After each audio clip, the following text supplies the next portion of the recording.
जैसा कि मैं आपको द्विघात समीकरण के बारे में कुछ बताने आया हूँ कि द्विघात समीकरण को कैसे सॉल्व करते हैं। सबसे पहले हमारे पास फर्स्ट प्रायोरिटी ये होनी चाहिए कि हम सबसे पहले पहचानें कि द्विघात समीकरण कहते किसे हैं।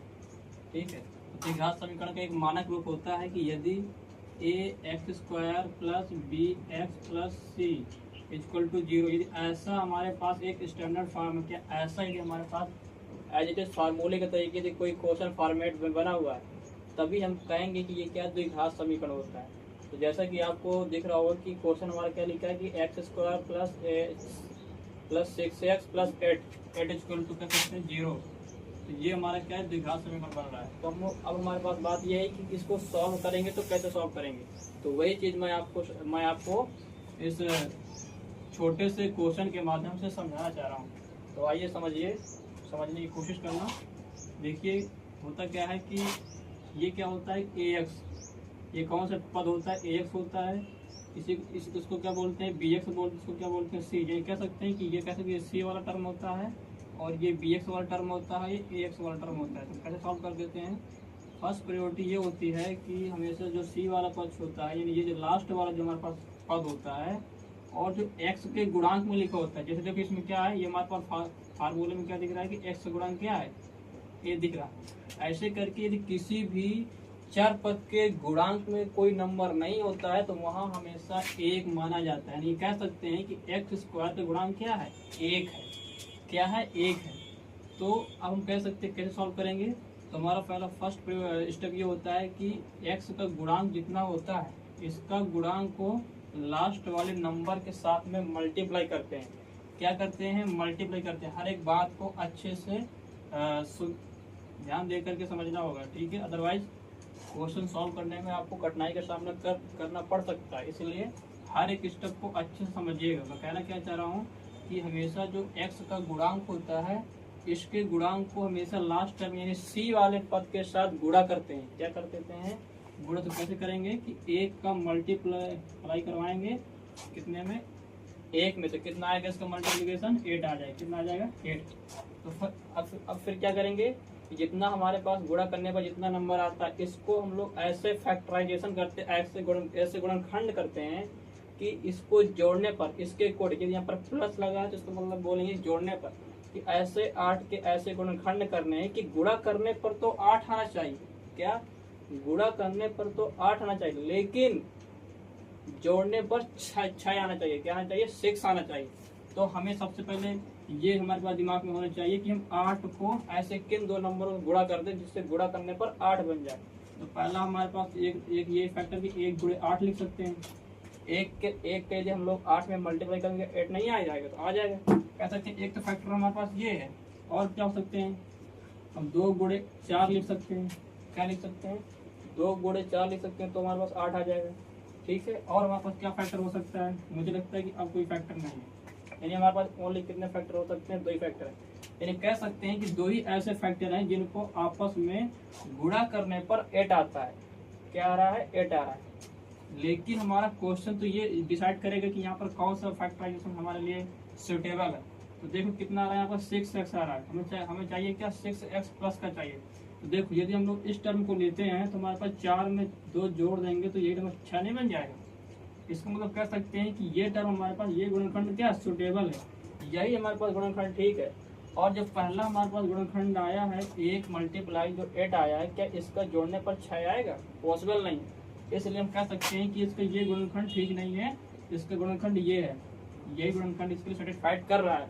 तो हम लोग इसी गुणनखंड को लेकर लेंगे, 2 और 4 ही लेंगे। यानी 2 और 4 का ये आपस में गुणा कर रहे हैं तो हमारे पास 8 आ रहा है, और 2 और 4 को जोड़ रहे हैं तो हमारे पास 6 आ रहा है। यानी कह सकते हैं कि ये एक ऐसा गुणनखंड है जो दोनों कंडीशन को सेटिस्फाइड कर रहा है।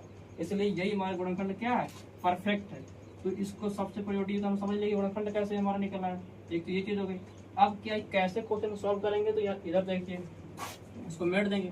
ओनली इसी गुणनखंड को अपने पास रखेंगे, बाकी सबको मेट देंगे। ठीक है, इन 2 4 कैसे लिखेंगे, तो फिर क्या है कि हम लोग x को x² की जगह तो रख देंगे, ऐसे करके एज इट इज रख देंगे। फिर क्या लगाएंगे, अपने तरफ से इधर प्लस चिन्ह मानेंगे। क्या मानेंगे, अपने तरफ से इधर प्लस चिन्ह मानेंगे। और हमें क्या चाहिए, प्लस का चाहिए। तो ये देखो हम 2 और 4 को कैसे हम लोग इसको फॉर्मेट बनाए कि हमारे पास 6 आ जाए, और किसका जो प्लस लेता है, यानी हम कह सकते हैं कि इन दोनों नंबरों को हमको प्लस का लेना पड़ेगा, तभी तो प्लस प्लस की जोड़ पाएंगे, 6x बन जाएगा।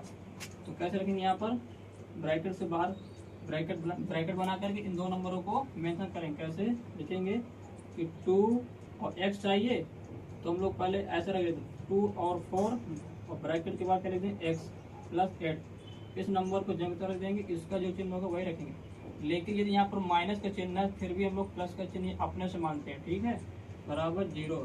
ऐसे करके हमने फर्स्ट सिस्टम हमारा ये किया। क्या किया कि जो हमारे फैक्टराइजेशन थे उनको हमने एज इट इज तो रख दिया, 2 और 4 को यही हमारे 2 से फैक्टर है कि जिनको जोड़ने पर क्या होता है 6x आ रहा है, ठीक है। तो ऐसे करके हम लोग क्या करेंगे, इसको समेट देंगे। फिर स्टेप हमारा क्या है, हमेशा क्या यहाँ पर 6x है, तो फिर क्या करेंगे, जो x क्या हमें ब्रैकेट के बाहर लिखा हुआ है तो x को दोनों में मल्टीप्लाई करवा देंगे, ब्रैकेट को तोड़ देंगे। तो क्या हो जाएगा, x स्क्वायर प्लस है तो प्लस लगा देंगे। जब x का मल्टीप्लाई करवा रहे हैं 2 में तो क्या हो जाएगा 2x हो जाएगा, और क्या करेंगे प्लस लगा देंगे, तो क्या क्योंकि यहाँ पर प्लस है। x का मल्टीप्लाई करवाएंगे 4 में तो कितना हो जाएगा 4x हो जाएगा, और फिर क्या है 8 है इक्वल टू 0।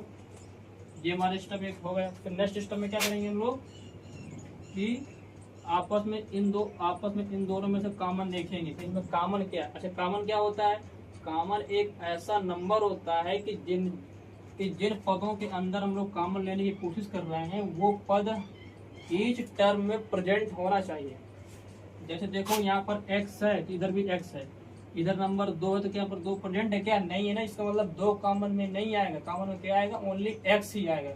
x ऐसा नंबर है कि दोनों में प्रेजेंट है और वही कॉमन होता है, ठीक है।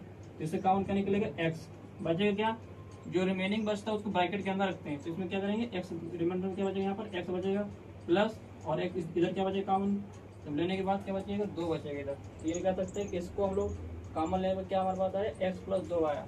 ऐसे करके इन दो टर्म में लेंगे, अच्छा बीच में कौन सा लगा प्लस तो हम भी प्लस लगा देंगे। इनमें देखें कौन सा कॉमन निकल दिख रहा है, देखो इधर क्या x है, इधर x नहीं है, इसमें x कॉमन नहीं आएगा।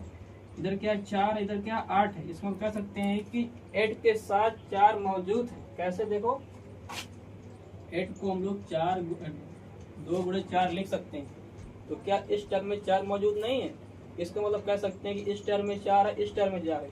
इसका मतलब कह सकते हैं कि 4 ही एक ऐसा नंबर है जो दोनों में कॉमन दिख रहा है। इसको बाहर कर देंगे तो 4 बाहर निकल के आ जाएगा, बचेगा क्या यहाँ पर x, और इधर क्या बचेगा, जब 4 निकल के तो बचेगा क्या 2, इसका मतलब क्या बचे 2। अब देखो, अब हम देखेंगे पूरे टर्म में देखेंगे तो पूरे टर्म में कॉमन क्या दिख रहा है, कॉमन मतलब जो दोनों में दिखना चाहिए सेम। ये देखो यहाँ x प्लस 2 है, यहाँ पर x प्लस 2 है, ये तो हमारे पास कॉमन है। तो x प्लस 2 एक बार फिर कॉमन लिया और बचा क्या x प्लस 4। ये आपके क्वेश्चन का एक करेक्ट जवाब है। इसी को बोलते हैं गुणनखंड करना, समीकरण का गुणनखंड करना, ठीक है। मैं आपको होमवर्क में 2 क्वेश्चन दे रहा हूँ, ठीक है, तो आपको ऐसे करना है। और यदि आपको कहीं डाउट है तो एक बार वीडियो को पूरा देखना है।